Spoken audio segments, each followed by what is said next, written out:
buenas tardes. En esta oportunidad vamos a explicar la prueba de Wilcoxon.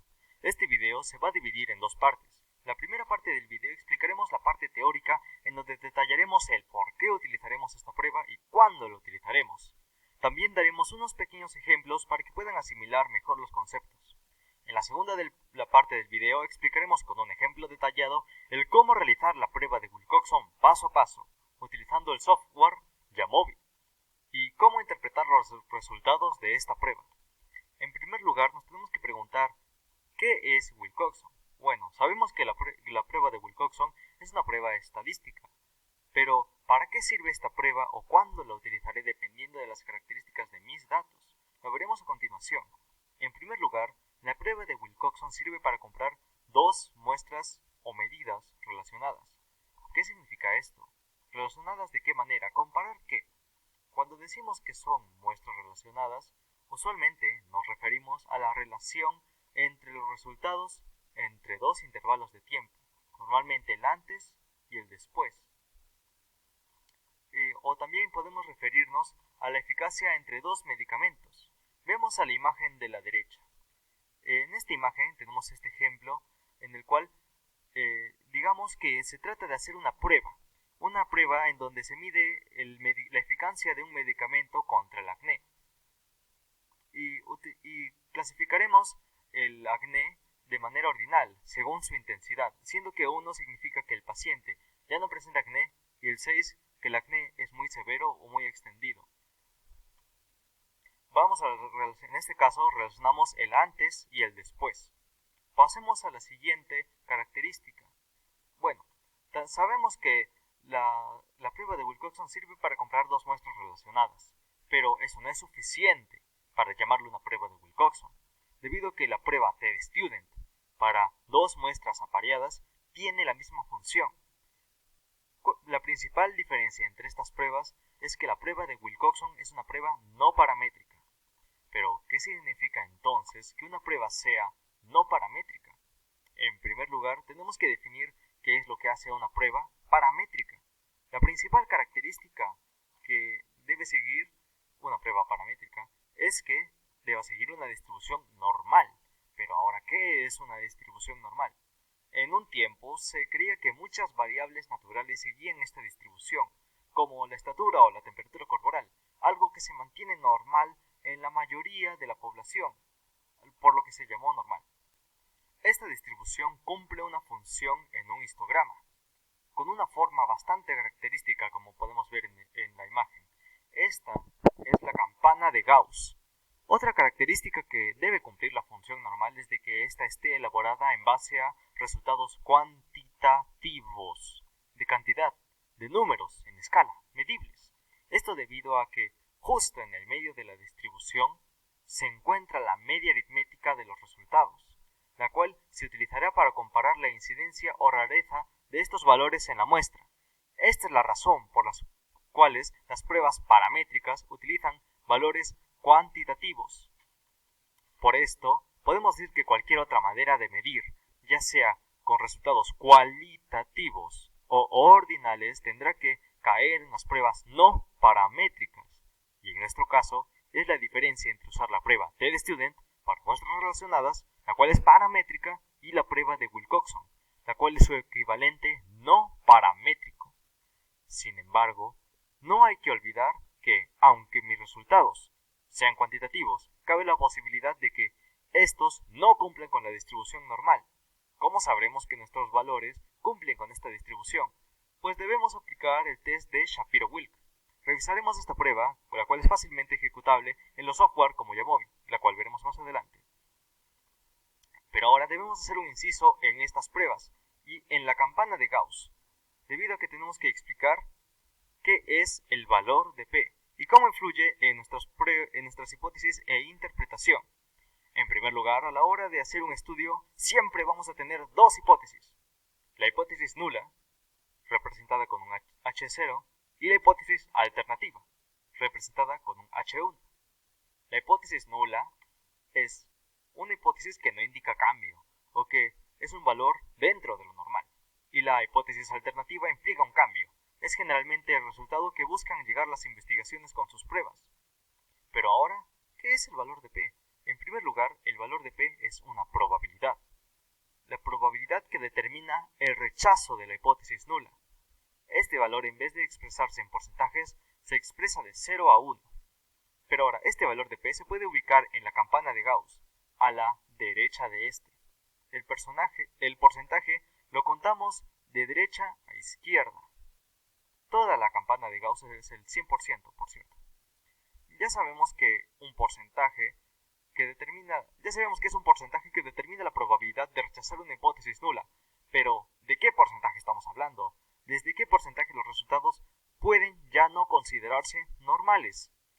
Por el momento hay que saber que convencionalmente se considera adecuado que desde el 10% final o 0,10%, porque recordemos que se mide de 0 a 1, 0,10 lo más o desde 0,10. Lo más utilizado también es desde un 5% o en nuestro caso 0,05. Estos valores son, sin embargo, algo arbitrarios. Hay maneras en las que puede calcular el valor de P más apto para nuestra prueba, pero no las veremos hoy. Ahora, toda prueba que hagamos nos va a dar un valor de P. Si este valor de P es muy pequeño y cae dentro de lo que nuestro valor de P seleccionado y lo que consideramos como estadísticamente significativo, significa que los resultados de nuestra prueba son excepcionales, fuera de lo normal. Por lo tanto, rechazaremos la hipótesis nula y aceptaremos la hipótesis alternativa. Ahora pasemos al siguiente ítem. Los datos se encuentran en un nivel de medición ordinal. Los datos obtenidos en estas pruebas son ordinales, es decir, que la mayoría del tiempo no vamos a trabajar con los resultados netamente cuantitativos, sino que a partir de los resultados vamos a clasificarlos o ordenarlos en una escala que tenga jerarquía o intensidad. Normalmente se asigna un valor numérico a una manifestación en el paciente. Tenemos aquí en la derecha, por ejemplo, la escala del dolor, ejemplo de escala ordinal, que se utiliza en pruebas no paramétricas. Aquí se le asignó a los dolores más inocuos o leves valores bajos como 0 o 1. Mientras tanto, los dolores fuertes o insoportables están clasificados de valores de 9 a 10. Pasemos a la siguiente característica de la prueba de Wilcoxon. La prueba de Wilcoxon compara las medianas de dos datos. Pero, ¿a qué se refiere esto? ¿Por qué las medianas? Bueno, en primer lugar, las pruebas paramétricas, como la de T-Student, utilizan variables cuantitativas a fin de comparar las medias aritméticas de los resultados. Por lo tanto, debido a que la prueba de Wilcoxon necesita de una medida de tendencia central con la cual pueda comparar los resultados, pero al no ser paramétrica y al usar valores ordinales, utilizaremos la mediana. Ahora pasamos a la siguiente característica. El tamaño de muestra es generalmente pequeño. Esto es algo relativamente característico de las pruebas no paramétricas, a diferencia de las pruebas paramétricas que suelen utilizar bases de datos y cantidades de valores enormes. Las pruebas ordinales tienen muestras pequeñas. Siempre deben ser menores a 30. Sin embargo, no deben ser tan bajas. Deben ser mayores a 5, porque de ser de otra manera debería de usarse otra prueba, la prueba de Fisher. Bueno, con esta parte de la explicación teórica concluida, vamos a pasar a la parte de la práctica. En la parte práctica nos vamos a encontrar en el software de Jamovi. Este es un software especializado en estadística y es gratis. Además, contiene la prueba de rangos de Wilcoxon, nuestra prueba, una prueba que no se encuentra en otros softwares no tan especializados como Excel. Pero bueno, vamos a pasar a nuestro ejemplo. Cuando abrimos Jamovi nos va a aparecer esta hoja en blanco con opciones que veremos a continuación. Lo primero que tenemos que hacer es importar nuestros datos. ¿Pero de qué manera? Cabe la posibilidad de que usted quiera pasar los datos que tiene de algún software estadístico a Jamovi para hacer la prueba. En mi caso tengo mis propios datos ordenados en Excel. Hacemos clic en las tres barras horizontales en la parte superior, de la izquierda de la pantalla. Vamos a seleccionar Abrir.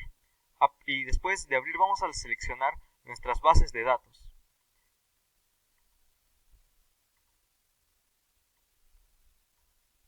Esta es mi base de datos. ya la he abierto de antemano debido a los tiempos de carga. Sin embargo, y también si les aparece de que no se puede abrir el archivo, esto generalmente ocurre con los documentos de Excel, no se preocupen, eventualmente lo hará. Ahora, ¿en qué consiste este ejemplo? En este ejemplo, un profesor tuvo dificultades para dar sus clases virtuales, por lo cual ideó una dinámica en donde les tomó una prueba sobre un tema a sus alumnos antes de explicarlo. Después tomó otra prueba del mismo tema después de que sus alumnos hayan visto los videos de este tema. El profesor ahora quiere ver si los nuevos resultados de sus alumnos fueron resultado del azar o la clase que hizo realmente sirvió. Por lo tanto, vamos a repasar lo que sabemos. En primer lugar, vamos a comprar dos muestras relacionadas, el antes y el después de estudiar el tema. Las calificaciones de estos exámenes son claramente ordinales, por lo cual automáticamente utilizaremos una prueba no paramétrica. Pero de todas maneras explicaremos el cómo saber si nuestra prueba es o no paramétrica utilizando la prueba de Shapiro-Wilk. Bueno, antes de empezar tenemos que tenemos que transformar las variables. ¿Cómo lo hacemos? Haciendo doble clic sobre las variables en la parte superior. Acá podemos seleccionar cómo se identifica nuestra variable. En este caso yo les puse que son ordinales. Pero bueno, ¿cómo hacemos nuestra prueba? Vamos a ir en la parte superior, vamos a seleccionar nuestros datos y vamos a ir en la parte superior, vamos a ir a análisis y a las pruebas T. Después vamos a ir a las pruebas de T apareadas. ¿Pero por qué?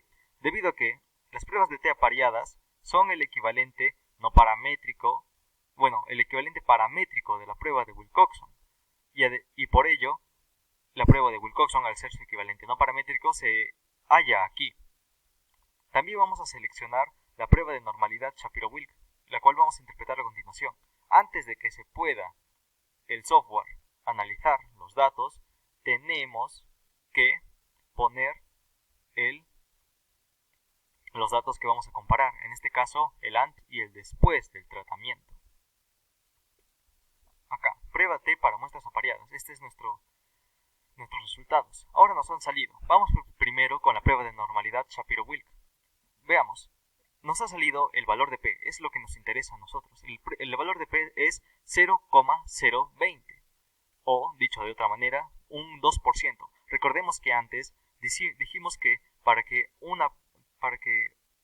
valor de P sea estadísticamente significativo, debe de ser menor a 5% o 0,05 valor de P.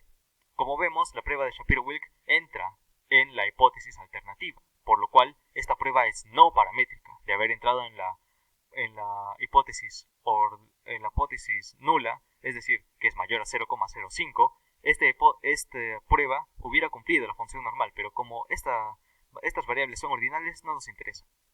Ahora, vamos a la prueba P de nuestra prueba de Wilcoxon. El valor de P vemos que es mucho menor a 0,001.